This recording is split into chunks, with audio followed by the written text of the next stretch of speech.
I've had the opportunity to play Path of Exile 2 several times throughout its development cycle, and there's one thought I had after my last session. This action RPG keeps getting better every time I play it.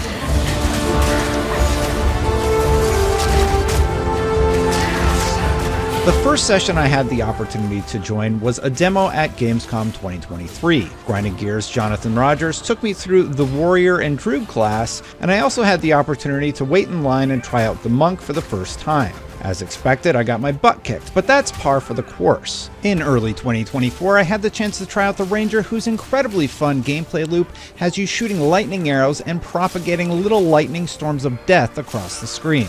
And more recently, I got to try out the Monk again and get some hands-on time with the Warrior, Sorceress, and Witch, all for the first time. Each of them feels unique, powerful, and interesting to play as. The Monk, once you get past the early leveling portions that have you whacking away at enemies with slow and methodical staff strikes, becomes a force to be reckoned with.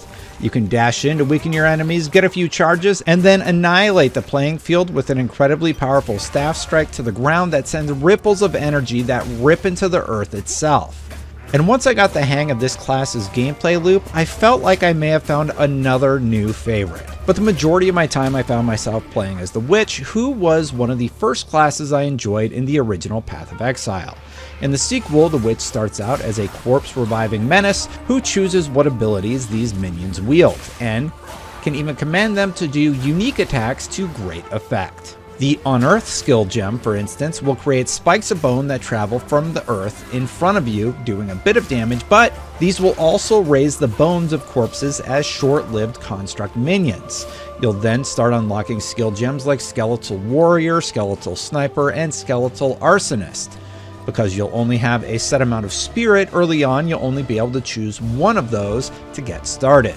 The Skeletal Arsonist is the option I picked, as it has the unique ability to explode any low-life minion in your pack. And not only is that very cool, but it also does a ton of damage to packs of enemies or bosses that weaken your minions to explosion status. Later, when I unlocked Bone Cage and Contagion, I was able to further expand my toolkit to create a trap for enemies, hit them with Contagion, and then watch it propagate across enemies, killing everything it touched. Even at early levels, these builds feel very fun to use and execute, and I found myself grinning from ear to ear the entire time I played as the Witch. In addition, Grinding Gear Games gave us a sneak peek at some later game builds, and while they are interesting, I just wanted to briefly say that the gigantic skeleton that is erected by a sorcerer looks so freaking cool. Path of Exile 2 continues to surprise me with designs that are either creepy or look like they jumped straight off the cover of a heavy metal album and into the game. I'm at the point where I don't need to see any more, I just want to play more. The other class that I spent a significant amount of time with for the first time was the Monk. The build up to your more powerful attacks takes a bit of time, but somehow the Monk really surprised me. You start out with a methodical smack to the enemies you'll face, but once you start getting your skill gem combat kit together, the class gets really fun and powerful very fast.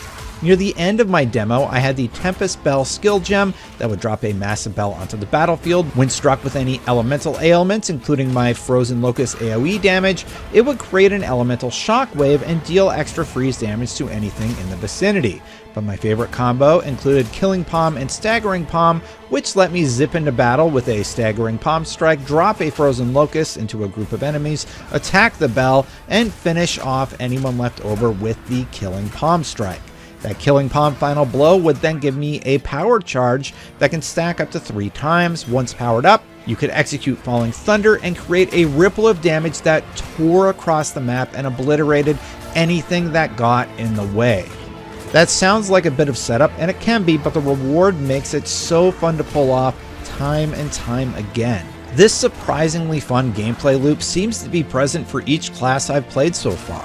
While there are still my personal favorites, having taken some time to try out the Sorceress and Warrior at an event the next day, I think that 5 seconds of fun is going to be there for all the classes.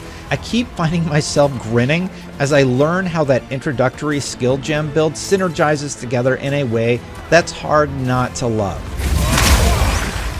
More generally, Grinding Gear Games confirmed that they've tweaked the gameplay of those introductory moments so that they're more enjoyable for players to learn the game in the beginner areas. And I have to say that the power progression is feeling particularly great at this moment in time. And that adjustment is going to go a long way for Path of Exile 2 because the developers just revealed that couch co-op will be an option for players in the same household. I tried about an hour of this, and it definitely is going to be a big selling point for anyone in the same household who wants to jump into a game and level up together. The only slightly disorienting aspect to this was the inventory menu that takes up a large portion of the screen, so hopefully your teammate isn't bringing it up during combat too often, but otherwise it feels pretty seamless. A few classes are still yet to be officially revealed, but Path of Exile 2 continues to impress me every single time I get some hands-on time with it. The Ranger demo got me to roll a Ranger in the new season of Path of Exile on PC. The Monk in Path of Exile 2 surprised me as it became very powerful so early on, and it made me want to try out all the other classes to see if I'd be surprised in the same pleasant way. Path of Exile 2 will likely have a few more pre-release reveals before launch, but I am ready to dive in right now, and based on what I've played over the last several months, this is shaping up to be a game you should not miss. We'll find out for sure when Path of Exile 2 goes into closed beta later this year. For more on Path of Exile, check out my Ranger preview, and for more on all things gaming, keep it right here on IGN.